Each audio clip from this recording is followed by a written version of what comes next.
Starting Tech News Weekly in 3, 2, 1.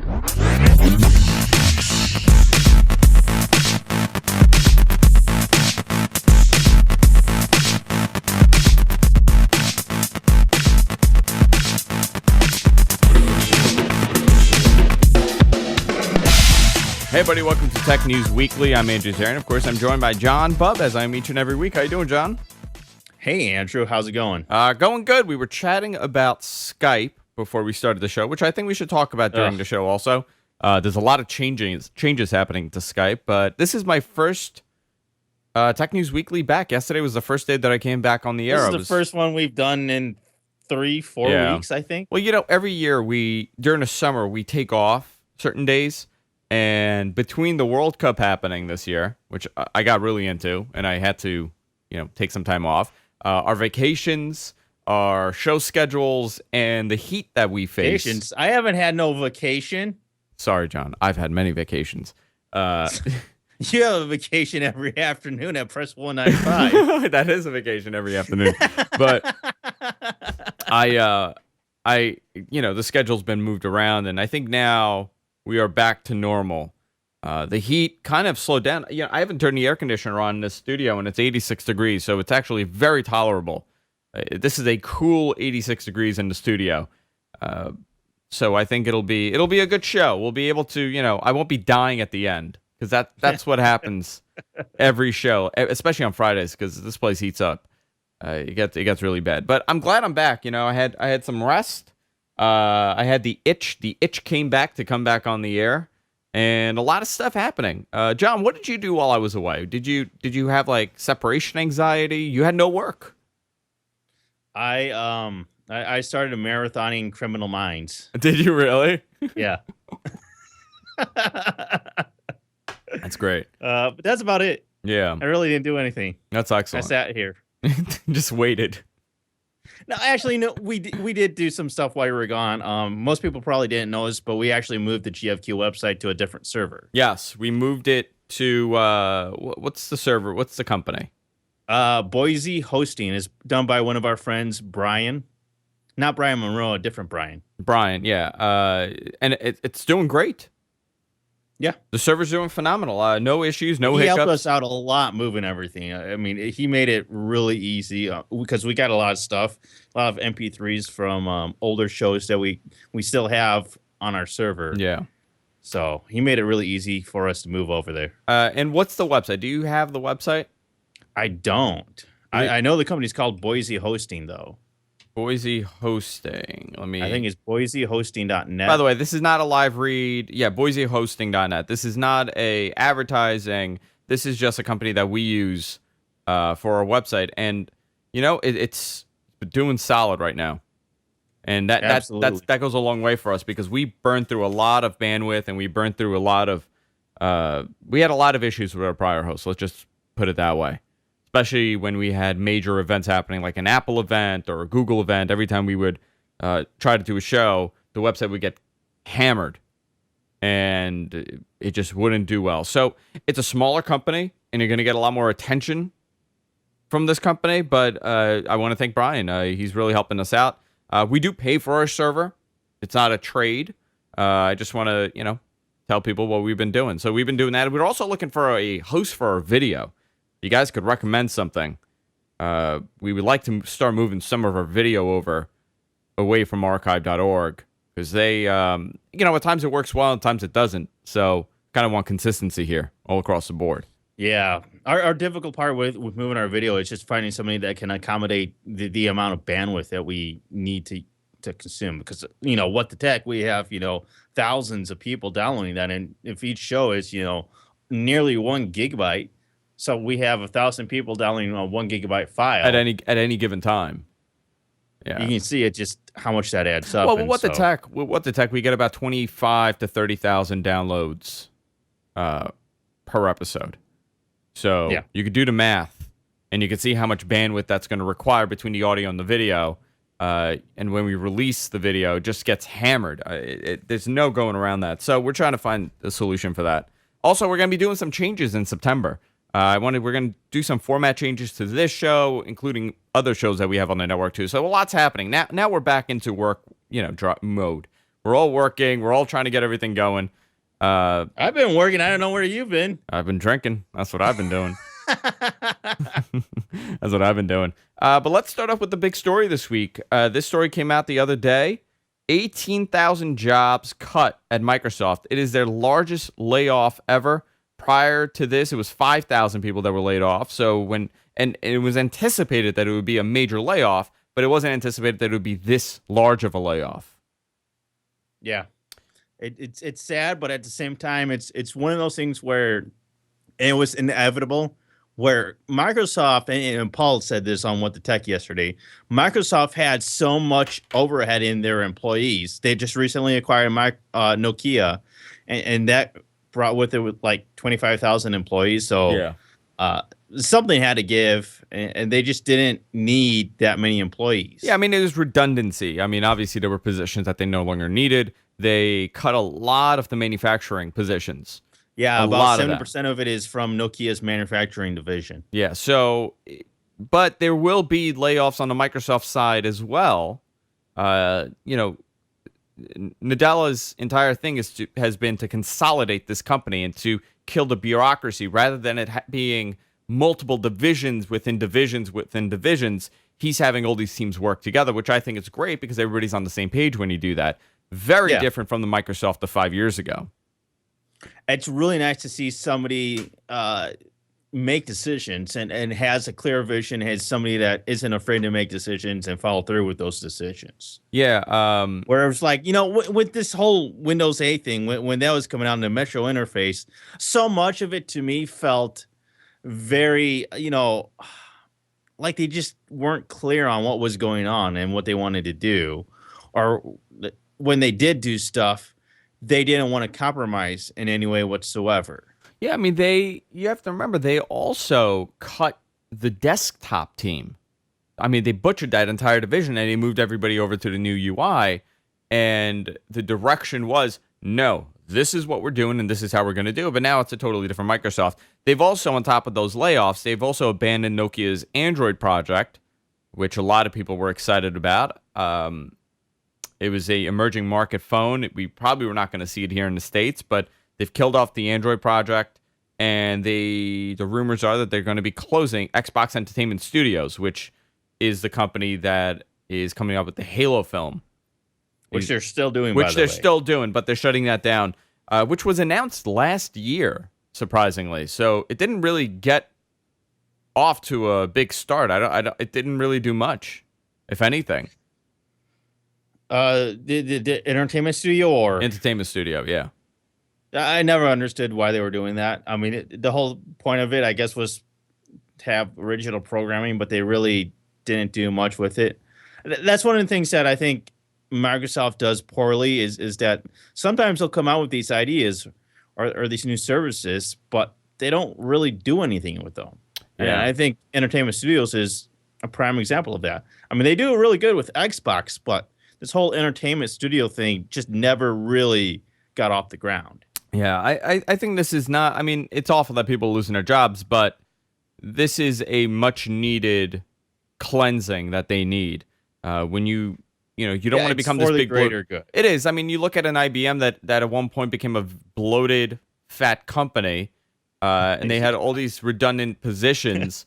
That's kind of what happened to Microsoft because you're constantly hiring. Now, with this said, Microsoft is actively hiring still, so there is no hiring freeze. They are still looking to hire. I think they're looking to hire about 5,000 jobs over the next year. Yeah, some of these people that are being let go probably will be rehired in some form or another. Yeah. So they're looking to do that. They're looking to do a lot there. I'm glad at the changes. I think this is a new Microsoft. This is a totally It's reinvigorating. Yes, it really is because it kind of gets people back into, okay, wow, okay, they're listening to us. They're building things for us. They're doing something. If I were to have it my way, you know what I want? I want a Microsoft laptop that's branded like the Surface. I don't, just have like a Surface line of Microsoft products. And that is something that they have considered. But this also begs the question, what are they going to do with Windows Phone now? I mean, if what they're doing is they're basically moving everything in house for Windows Phone, but they really want third parties to do this. I'm at a little bit of a disconnect here because I don't see third parties really going and making Windows Phone. Yeah, I think the advantage here will be Nokia becoming the Windows Phone brand, and that kind of brings them closer to what Apple's doing. But that's it. That's not what Microsoft wants to do. That's not what they want to do. No, Microsoft needs to do that, but that's not what they want to do. I mean, it comes down The problem with it comes that down is to that nobody else market wants to either. Yeah, but I mean, we look at Google and we look at market saturation, right? That's Google's approach to getting the demo and getting the market. They've saturated the market with 5,000 different phones coming out every month, and that's how they have taken over, and that's why they have majority of the smartphone market. I don't see Samsung or LG out there actively saying that, oh yeah, we want to work with Windows phones. Yeah. No, you're right. So if they're not coming out with any, and Microsoft's not going to come out with any, well, what's going to happen to Windows Phone? Yeah, I think Windows Phone does have a chance here. It's just how it's marketed and pretty much if people want it. Right now, the enthusiasts are buying it. Nokia. That's my whole problem is who's going to make Windows Phone now? If Microsoft is not going to make it, who is? Well, Nokia is. Nokia's not going to make them. What do you mean? Nokia doesn't exist anymore. Nokia yes, is you're Microsoft. right. You're right. It's Microsoft. Yeah, so it's going to become the Lumia line. And Microsoft says they don't want to make them. Yeah, so who's making them? That's a very good question. That's my point. Yeah, that's a very good question. I mean, yeah, Samsung has come out with Windows phones in the past, but it's not something that they do to the level of Android. Yeah. I mean, every year they have a new Samsung Galaxy, and they have the Tab and every other Galaxy device that's a variation of another based on Android. So, but I don't see them doing the same thing with Windows Phone, or they're not even trying to come out with a flagship or even a budget device with Windows Phone on it. They're not trying to do anything. It's a weird position they're in. I'm excited for the new Microsoft, but it is a strange position that they're in currently with the company. Yeah. I mean, I don't want them to go away because I think Windows Phone is a really nice competitor out there to iOS and Android. Absolutely.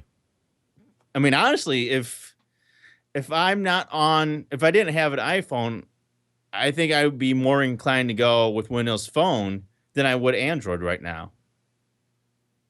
Would I be? That's it. What would I do right now? I as my everyday driving phone, I would probably get a Windows Phone over an Android phone. That's what I'm saying. Yeah, I would probably do that. But in some ways, Windows Phone feels like it has that little bit more shine and polish, like Apple has with iOS than Android. Yeah. Android is still one of those operating systems that it just doesn't feel 100% complete. I think Windows Phone and iOS have that 100% complete feel. Yeah. Since somebody brought it up in the chat room, BlackBerry announces virtual assist. What's going on with them? John, you were a big BlackBerry guy. They're now getting into... They totally lost it. They did announce this week that they're coming out with their own virtual assistant to rival Cortana and Siri and Google Now. They're going to call it BlackBerry Assistant, and it's going to be on OS 10.3, which is coming with their new, yet to be really officially announced, Passport phone, which is their very square-looking BlackBerry that I don't know if anybody's going to want it. So what I don't understand the Passport phones. Like, so there's going to be three BlackBerries, right? There's going to be the Classic, which is the keyboard. There's going to be Passport, and there's going to be the Z3. That's their new line. The Z is going to be all touchscreen, and this Passport is going to be a combination of the two, I guess, in a different square form factor. Yeah. And by the way, these phones are coming out in 2015. And they're saying that Passport is supposed to be like another flagship device. I don't know. And this is, I guess this is something that a lot of people are questioning. Like, is this something that's really going to be selling? I mean, no, BlackBerry could do but it. Who's buying it? Who's buying BlackBerry right now? Nobody buys square phones. That's part of the problem is that they say, oh, well, their whole reason for them to do a square phone is because it's better. It's a better screen size because you can get more productive work done with it. It just works better for all the productivity stuff that their user base does. Yeah. Is What they that need really to a do, problem? they're overthinking things again, and they did this. They do this constantly. Just have one phone a year. That is your future. Just that one phone, and you have it for the year, and you move on from there. Now they're coming out with different screen sizes. I predicted that they would be done by the end of the year, but I guess I was wrong. They're hanging on. They're trying.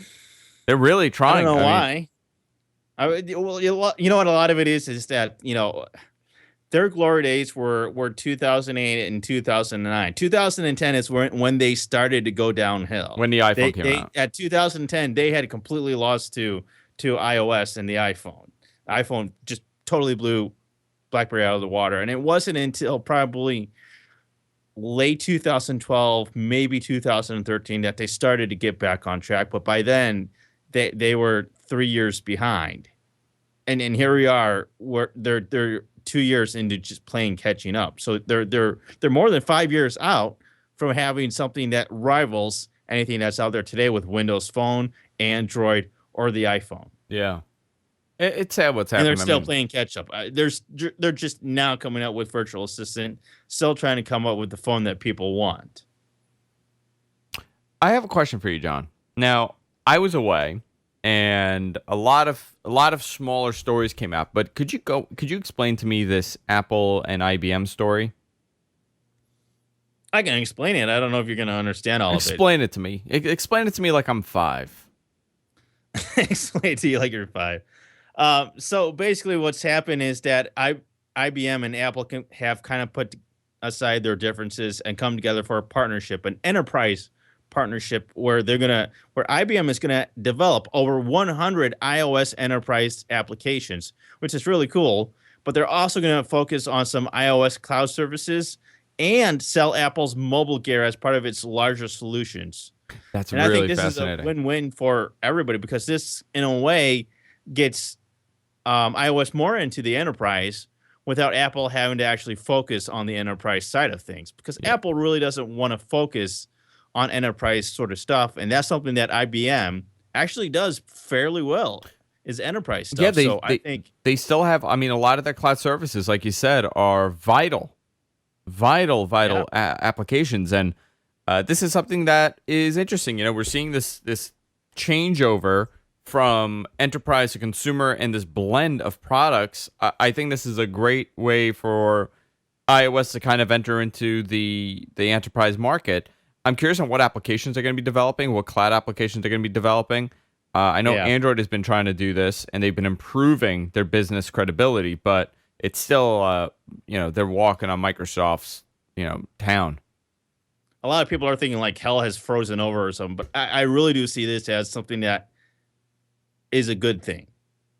In the long run, I think it's a good thing. I mean, Apple has been trying to do this enterprise stuff on their own, but that's not really their wheelhouse. Whereas IBM, enterprise kind of is in their wheelhouse. So, I mean, do you see this helping Apple sell more? Obviously, it would be attracting people into their ecosystem, but with teaming up with IBM so that IBM develops software for the iPad, do you see this being vital in the sense that it's going to transition people into using iOS rather than whatever they were using at the time?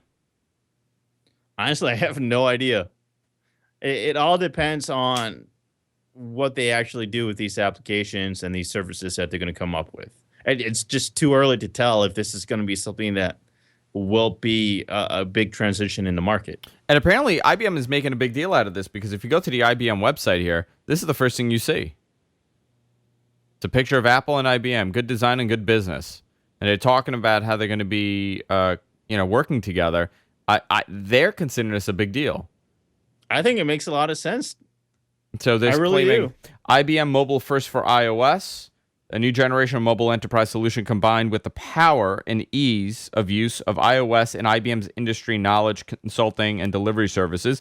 IBM Mobile First platform for iOS, Apple Care for Enterprise, IBM Mobile First Supply and Management, So Yeah, they're coming up with some business only support plans where the majority of support is actually going to be handled by IBM, but Apple is also going to provide some business support as well. yeah, this is actually interesting that they're moving over to this. Apple But is basically outsourcing their enterprise and business solutions to IBM. yeah, and it's smart because you have to remember that IBM really like let's talk about data management, right? Product management. A lot of people have gravitated to using an iPad for these kind of things. Warehouses, for example, and they rely heavily on IBM's management services. They have moved over, and a lot of people are going over there. I mean, this is phenomenal actually for the enterprise field because you're getting decent hardware, you're getting decent software, and it's a good combination for them. Since we're on the Apple topic, John, while I was away, how many Apple rumors for the iWatch and mock-ups were released on the internet? Because it's gotten so nutty again, and I really thought it had gone away for a little bit. Between when they went over to the iPhone 5, this kind of slowed down a little bit because we saw the direction, but it has heated up. It has heated up tremendously because again, now the rumors are coming in that the iWatch will come in 3 different models, 2 sizes, 3 different models and 2 sizes. So there's going to be a 1.6 inch and a 1.8 inch screen. There's going to be possibly 2 in the 1.8 inch. And there's going to be 2. And now they're also reporting that there will be an iPad Pro. It'll be a 12.9 inch. According to a newspaper called, I believe, the Economy Daily or something like that. Where's that story? Google Plus report. The Economic Daily also says that work continues on the so-called iPad Pro, noting that the long-rumored 12.9-inch device could arrive by the end of 2014. I have absolutely no idea if that's a trustworthy source, but this just goes to show you that there's a lot of freaking rumors out there. Because look at all the stuff that we have rumored coming out this year or within the next 6 months. We have the iWatch, iPhone 6, iPad Pro, new Apple TV, and probably some other stuff. I'm astonished that these are even... we don't know anything yet. We don't know anything. And is it necessary to have a pro version of the iPad? I don't think so. So it would be a 12.9-inch device. So the screen would be larger than an entry-level MacBook Air. The only reason I can see for having an iPad Pro line is if you're actually going to make hardware changes to it that's more suitable for pro users. And dockable. Something more along the lines of what Microsoft is doing with the Surface Pro, where it actually has hardware specific for business users. Yeah, I mean, listen, if that's the case, you know what? I kind of would like that. I wouldn't mind having a pro version of the iPad where it's dockable. You dock this thing, you have a keyboard, and it becomes like a super MacBook Air, Totally slim, totally convert, you take it wherever you go. But I don't think that's the direction that they're headed. I don't think Apple is going there right now. I don't know, John. What would you rather have? Would you rather have a MacBook Air or would you rather have this dockable, Surface-like MacBook, iPad? I don't know what the MacBook Air. You want a MacBook Air, yeah. It's just these rumors are getting even nuttier. Me. Curtis in our chat says the iPad Pro would be something possibly to come out of the IBM Apple partnership. It's the only market that they really it's in demand. I think something like that. He's absolutely right. I'm a big fan of the dockable PCs, and that's why I'm a fan of the Surface. But the standards aren't there. That's the problem. The standards aren't there, and nobody's really doing it the same way. Nobody's really doing it right. I think with the latest Surface, the Surface 3 Pro, that is a beautiful device. Hardware-wise, it's 100% there. I don't find anything wrong with the hardware. The issue here is the pricing, obviously, and it's a Windows 8 ecosystem, and everybody else is not, just nobody else is doing it the right way. If you go to like Toshiba, for example, if you go to Lenovo, for example, nobody's following the same standards. Lenovo doesn't do it anymore, so Lenovo's not doing what? they're not doing tablets. So Yeah. So they're realizing that this is a very immature market and nobody really knows what the answer is. That's why we have all these different screen sizes. That's why we see Samsung putting out 5,000 of these devices. The reality will be, let's say if it's a 12.8 inch screen or whatever it is, something like this. What it should do is when it's undocked, you're able to do, it's just the iPad. When you dock it, it might give you more flexibility. That's all I want. In what sense? I don't even know. An expansion ports or expansion ports if you got to plug something in. But this whole concept about these hybrid devices, we was something that I've always said was, well, it'd be great if I dock this device and it's in desktop, and when I undock it, it's going to be in Metro. Something like that would be great. But would that work for Apple? Could you imagine Apple doing something like when you undock it, it's iOS. When you dock it, it's OS 10? I don't think that's necessary for them. If they're going to be doing, all they got to do is have like a split screen function where you can multitask amongst applications. That's all they need to do. It's an interesting combination right now. We're using so many different devices, and the way that we compute is totally changing.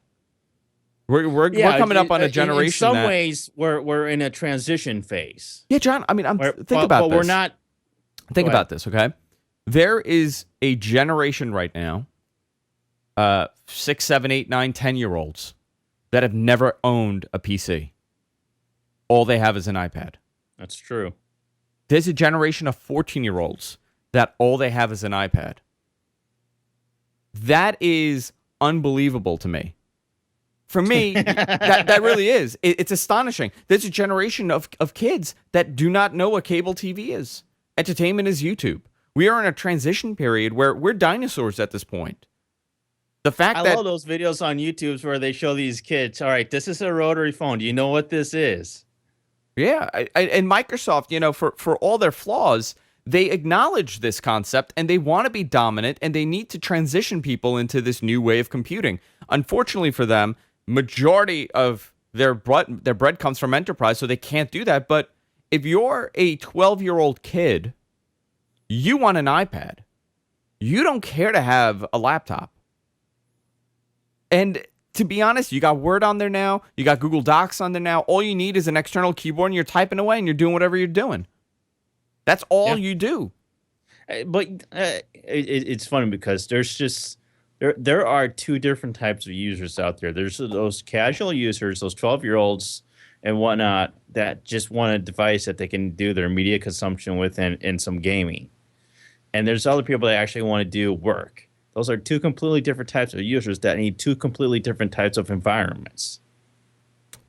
So what works for the casual mobile device user does not necessarily work for the guy that's in business that wants to get work done. But they want the portability of a tablet. The problem is that the portability of a tablet doesn't offer the productivity needs that they have. You're absolutely right. But we're getting there. And I was one of these people that screamed about how dumb it is to type on glass.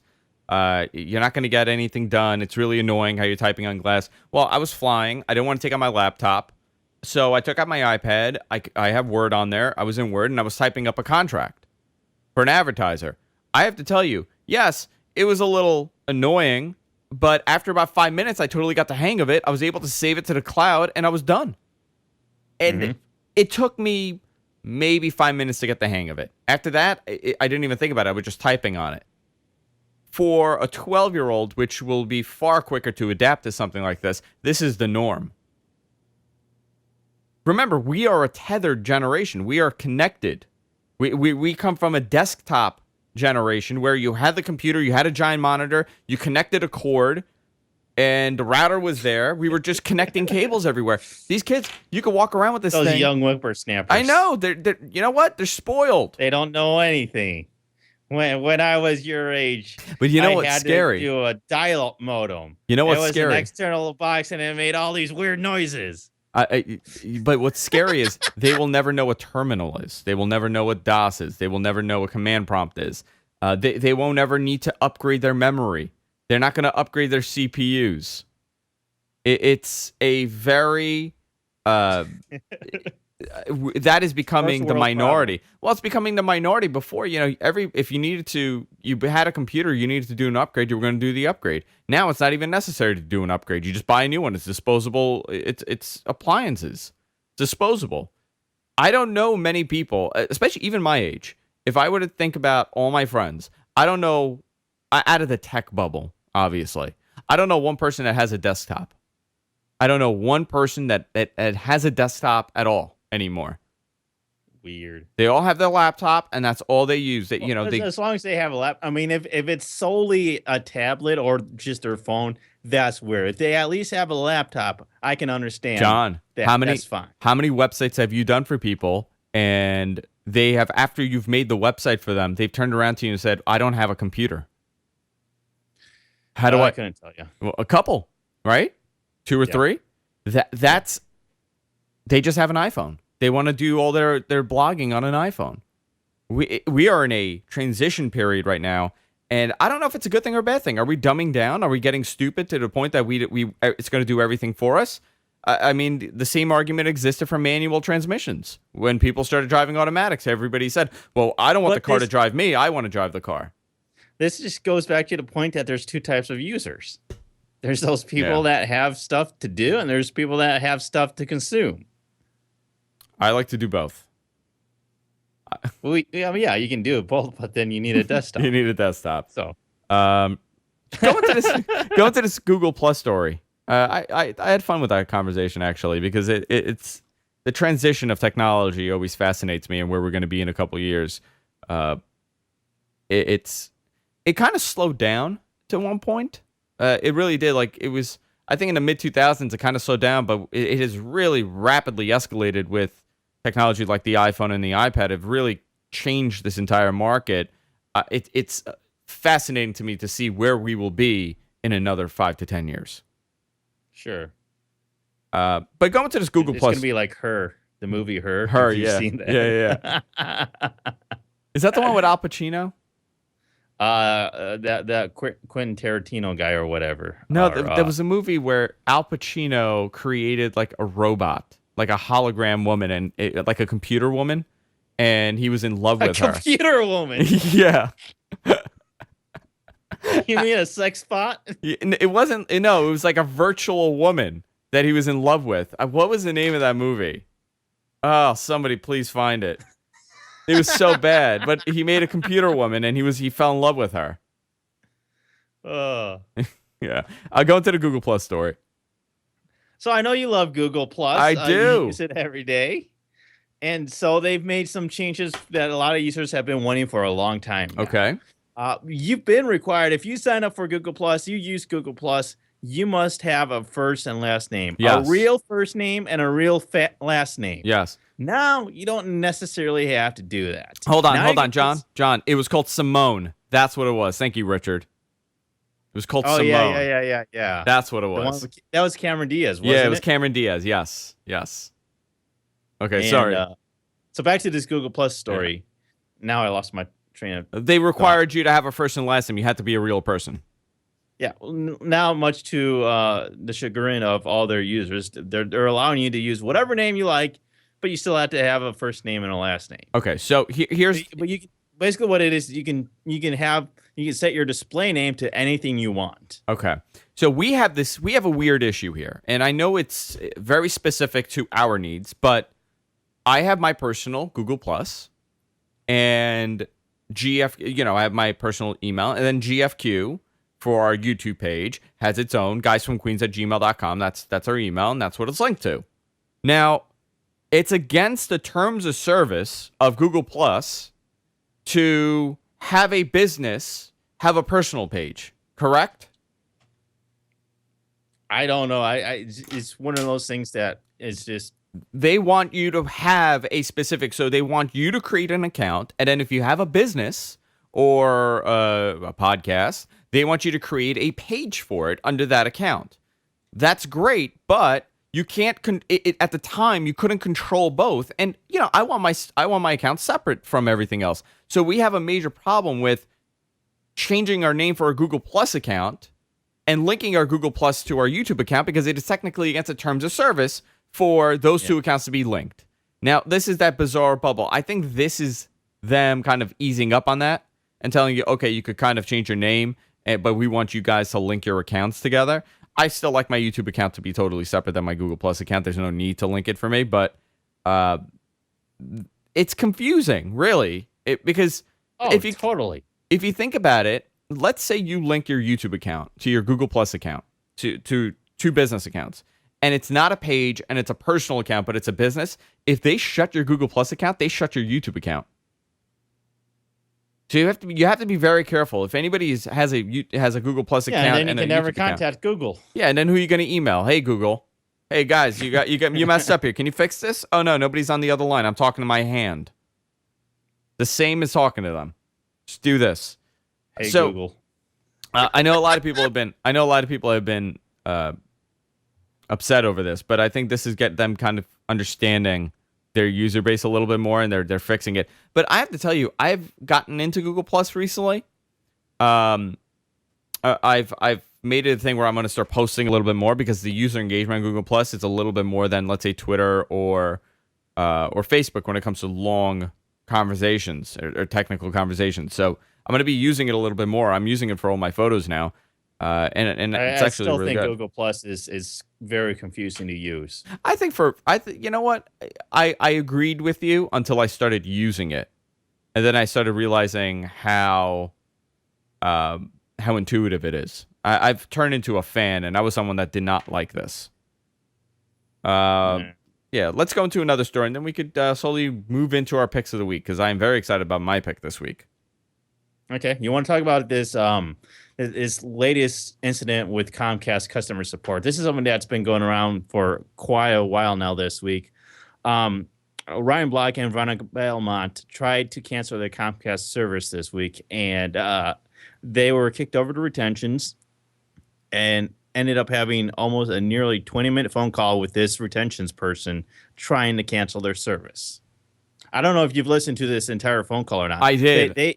It was an 18-minute phone call, and they started recording it about 10 minutes in. So we don't know what the first 10 minutes entailed, but in the last 8 minutes, what you hear is just total frustration on everybody's side. Yeah. Between Ryan and the representative wanting to know, okay, sir, so just tell me, why you want to cancel? Why don't you want to be with Comcast? We're the #1 service provider out there. We're the fastest out there. Why do you want to cancel with us? Why? Yeah. Can't you just tell us why you want to cancel with us? I mean, the retention department, their job is to convince you to stay. But I honestly think that this guy is a sick man. Not Ryan. I'm talking about the guy on the retention side.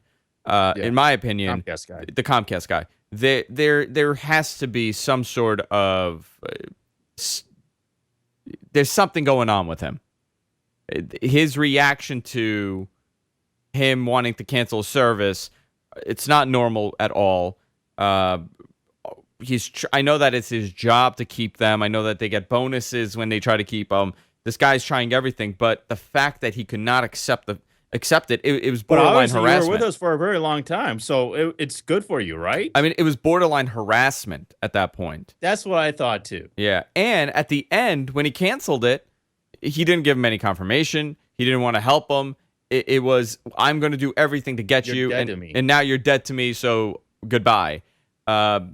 Just a awful example, and you know what? It's hysterical that it happened to Ryan, because he's prominent in the tech world. And that he was able to put this out. I wonder how often this happens, where a lot of people would have just hung up the phone. This guy's not canceling. I do that all the time. Every time I call Comcast, I'm like, I hate calling technical support and customer service. I hate dealing with them. I really do. I'd rather talk to somebody from corporate than somebody over the phone that has very little power, because these people, that's part of the problem is, generally, when you call into a phone system, these people have very little power to do anything. Yeah. I mean, they probably have a and you know that program. firsthand. Yeah, and listen, I worked in the corporate world, and to every customer that you keep happy, for a very short time, I worked for corporate. and for the company I work for. But the whole thing is like you get spiff programs where if you, let's say you are in the retention department, every time you keep a customer, you get a spiff, and the spiff could be anything from $10 to $20 to whatever it is. They probably have a program where they probably need to reach goals at the end of the month. He probably has a manager on top of him saying, no, you need to keep, you're falling behind in the retention of these customers. You have to, step it up. You have to get 40 people to not switch over. And this guy's doing everything that he can, and he's probably a little pushy, and he's probably there's something off with him a little bit because his responses were not normal responses.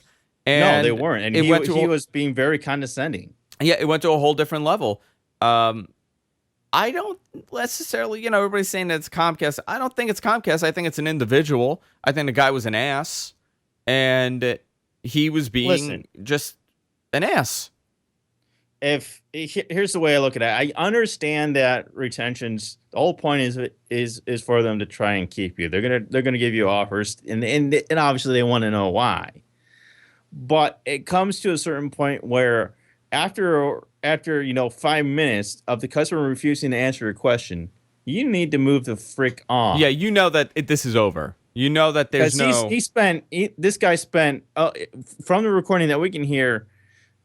There was probably about 7.5 minutes of this recording was spent with the retentions guy trying to ascertain why they wanted to cancel and not letting them to move on from that. Yeah, that's fine. If you want to spend up to 5 minutes asking the customer, trying to get the customer to answer why they are canceling, fine. But there comes to a point after 5 minutes that's becoming harassment, and but you never need to once accept that the customer says, I don't need to give you that information, and I don't have to tell you that information. Well, what's interesting? Never once did he give them an offer to stay. No, he did. He said, "Oh, well, I can. If all of it is money, I can get you $100 off your bill right now." Yeah, no. See, I've only dealt with this a couple times when I have to cancel, because I generally stick to a company, and my experiences have been pretty positive.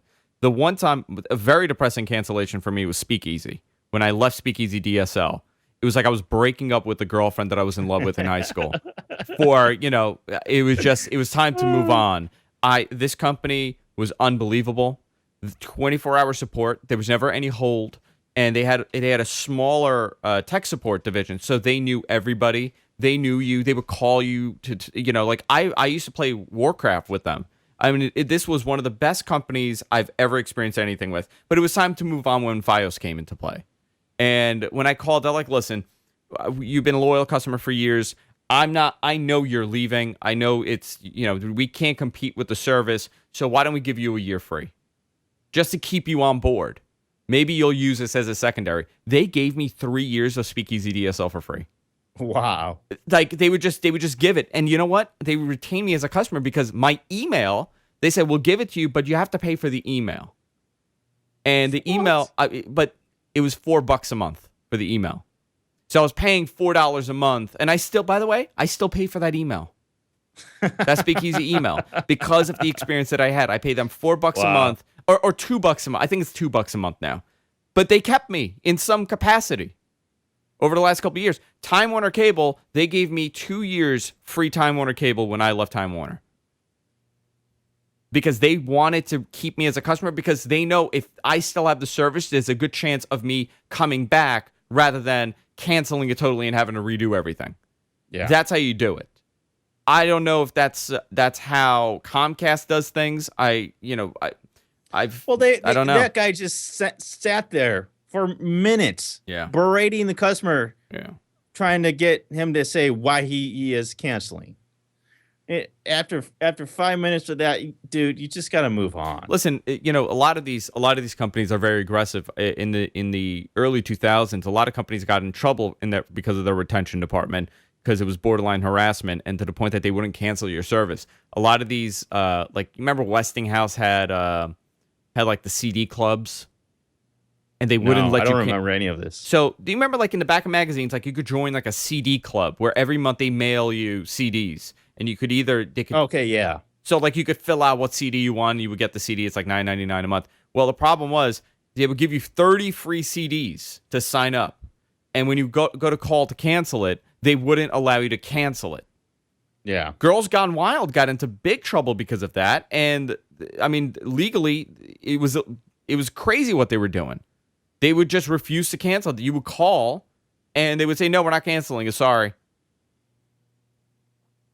So a lot of these companies, bad. a lot of these pay, subscription-based services. I mean, that guy was just berating Ryan. Yeah. Like, that was just beyond ridiculous. Yeah. But it's great that Ryan was able to record it and put it out there, because this is something that people need to know. Columbia House, that's what it was. I'm sorry, I said Westinghouse. It was Columbia House. Thanks, Swamp Rat. My brain is... Westinghouse is a TV company, I believe. Yeah, so that's that. John, why don't we do our picks of the week? What do you think? Sure. I think you should go first this week. Okay. I have to be very careful on how I do this, okay?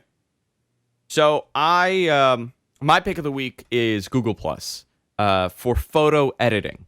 Now, people are going to think I'm crazy for saying this. I'm not a big photo editor.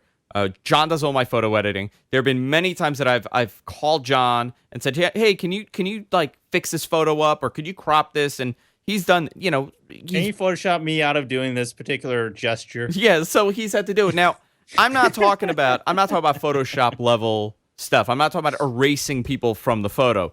I'm talking about simple photo editing. A lot of us use our smartphone to take photos, and we all know at times it's a little crooked, the color balance is a little off. These aren't the greatest cameras in the world, but they're pretty good. I have an LG G2 here, which I have hacked the software and the firmware for the camera, so I'm able to get a lot better pictures. But some of the pictures that I took needed some adjustment.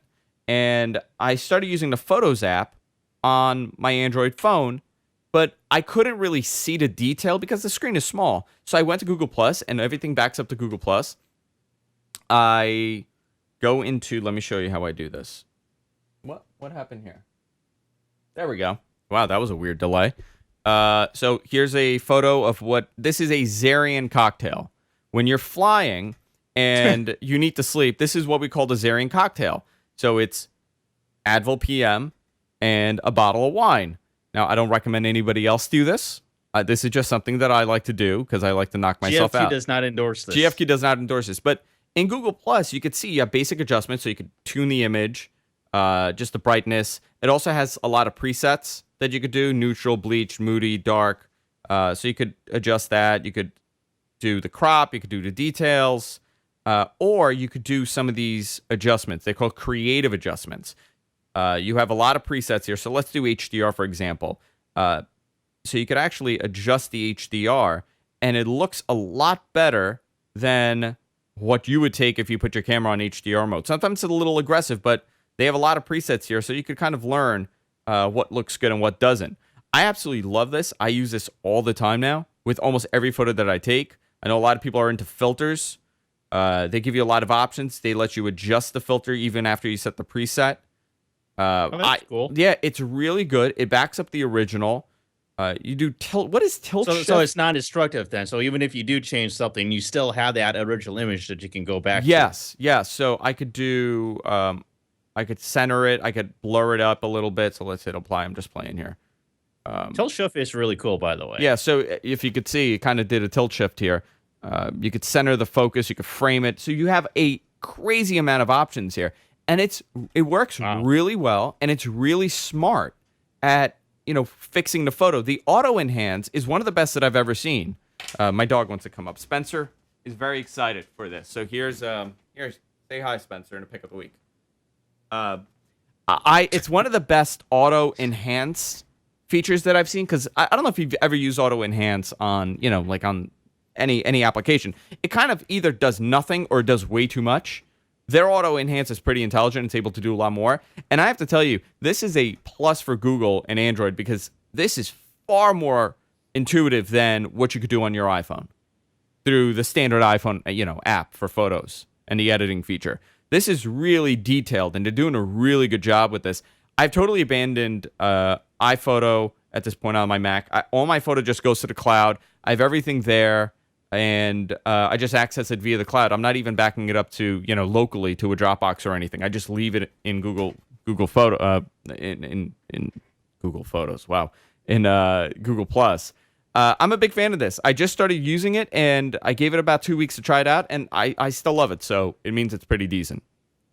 What do you think? I didn't know it had all those options. Yeah, it has a lot of options. It's even more. I mean, like you could tune the image, you could do the warmth. I mean, it's all standard stuff here, but let's see the crop. So you could crop it. You could do a ratio select. So if it's the original, you could do 4:5. You could do 3:4. So it does everything for you. Again, you're not going to be getting Photoshop level editing, but for on the fly photos, it's phenomenal. Like really, really good. I haven't even played around with a lot of these. Like you could do a lot. That's cool. Yeah, let me see if I could. I'm going to switch to a photo that I did last night. It took me about 3 seconds to do it. I have photos of people that I don't know if they want to be on. So let me see if I go to all photos. If I could find this photo, that would be phenomenal. If I can't, that would not be good. Sorry, I'm taking a little bit too long here. I can't. Oh, here we go. Okay. So I took a picture of Jess. So I did this photo. And I could actually show you what it looked like before. Oh, I don't want to revert it. But, I mean, this is a pretty cool photo. So that's the original, actually. It was like that. And I blurred it up and I did all the editing. So I really like it. I really like it. That's my pick of the week. What's yours, John? Mine is a website. It's called PCPartPicker.com. Okay. If you're a builder, you want some new hardware in your existing computer, this is a great resource for you. It has so much information on computer hardware that it's so overwhelming. If you need to build a computer, it's got an awesome system builder for you where you can actually go through this and choose a power supply, a CPU, motherboard, memory, storage, video card, a case. It's awesome. If you need to build a computer, this is great. It also has, if you want to just do a particular part, you can go through and look at all of the different CPUs that you have out there. And you can sort all these as well. So if you want to just even drill down to, let's say you want a specific socket type or a specific family, or let's say you just want an i7, so you can eliminate it all to just the i7s. Yeah, this is actually really awesome because look, I'm doing, let's say I'm on motherboards right now. I could actually sort it by max RAM, and I could see that there's an MSI that does 128 gigs of RAM. That's insane. Yeah, or I could do socket type, like you said, RAM slots. You could pick. I mean, this is really cool. Yeah, and I don't know if you can look on the right side there on that previous page. You could actually see that you have filters, so you can filter everything, and then you can actually sort each of those columns. Yeah, this is a nice pick. But they also have completed builds. If you look at the top menu there, it says completed builds right next to blog. If you click on that, you can actually see all the builds that users have made using the PC Part Picker website. You can even sort out the price and the CPU and whatever hardware that these people have used. So you can get an idea of complete builds that people have that actually work. So if you just want to pick out somebody else's build and build that for yourself, you can do that as well. That's really cool. They have price drops and price trends on there as well. So if you want to look at the trends and the price drops out there, so if you're waiting for a particular thing to change in terms of price, they have that as well. They have articles on there. They have a forum on there if you need help looking at stuff. It's just a tremendous resource for anything related to computer hardware. So this guy did a graduation build, and you could see, he took photos of his build. He listed all the products that he used, and there's actually a discussion. There's a thread here, and you could upvote and downvote the comments, much like Reddit. I think that's really cool. Yeah, it's a very useful website if you have any questions about hardware. If you're looking for any sort of hardware, this is a great site to go to and learn more information. If you're doing research on hardware that's out there and you're trying to figure out, all right, well, there's this particular video card and there's that particular video card, and I want to kind of compare them and get people's opinions or just see if it's compatible with my other hardware. This is a website that you can use to do that. That's really cool. Very nice. PCPartPicker.com, by the way. PCPartPicker.com is the website. Very good pick of the week. I also wanted to tell people, if you want to help us out, you want to help the GFQ network out, you want us to continue growing and continue doing upgrades and changing what we're doing, you could use our Amazon affiliate link. Now, every time you buy something on Amazon, we get a tiny little credit. What I would recommend you guys do is, we have it right on our website on the top next to the GFQ image. Click on that and bookmark it. And every time when you shop, you could just click on that link and we got a tiny little credit. We got a couple % here and there. But at the end of the month, it really builds up every time you guys buy something, and it helps us do upgrades. I need another tripod, for example.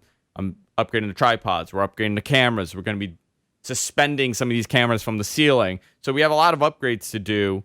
I'm also going to be updating the lighting here. I think it's time to kind of change the lighting and kind of change the shots. So everything that we're doing, we're doing it through Amazon. Ron says he spent over $200 this month under my affiliate link. So let's think about that. He spent $200 this month. We get 6% of that sale. That's actually a couple bucks.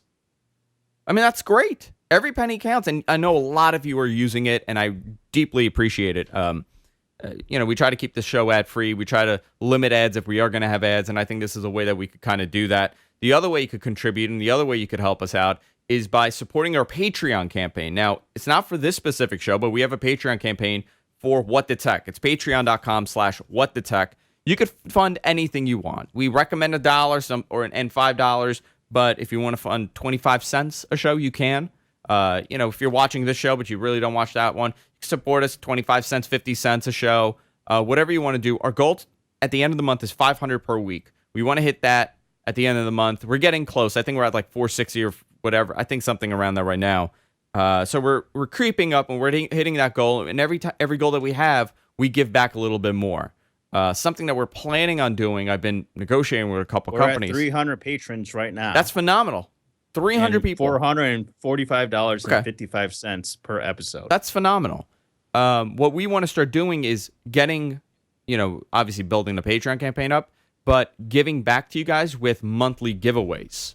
And and it would be exclusive to Patreon subscribers. So, you know what? It's almost like a raffle at this point. If you're paying 25 cents a show, you qualify to be in for a giveaway. We're going to have multiple level giveaways at that point because it's not fair to people giving more, but we're going to have multiple giveaways a month. Some of the ideas that I have is maybe give an Xbox One, give a tablet, give, whatever we could possibly do, we would give it away. That's why we're working with a couple companies and a couple cool things I have in store for September that we're going to be giving away. And you know what? Not every month is going to be a big thing. One month it could be, I don't know, John. Well, what's hip nowadays? Smartwatch. And the other one could be headphones. So it could be anything. And that's what we're planning on doing with our Patreon campaign for the people supporting it. Remember, you can go to our website, gfqnetwork.com. If you miss any portion of the show, you can catch it archived there, audio form, video form. You could also subscribe to us. We're everywhere podcasts are available. I actually encourage you guys to subscribe, even if you watch live. Still subscribe to the show because it helps us out. See, Bruce S. in our chat said, okay, I bookmarked your Amazon link. There you go. This is amazing. This is we're in the future, guys. We could talk to each other, and you could be in anywhere you want to be in the world, and we're talking. And also follow me on Twitter, @AndrewZarian. You can follow John @Suncast on Twitter. And that's it, guys. We're done for the week. If you have a good pick, let us know. Email us at guysfromqueens@gmail.com, and we'll see you all next week.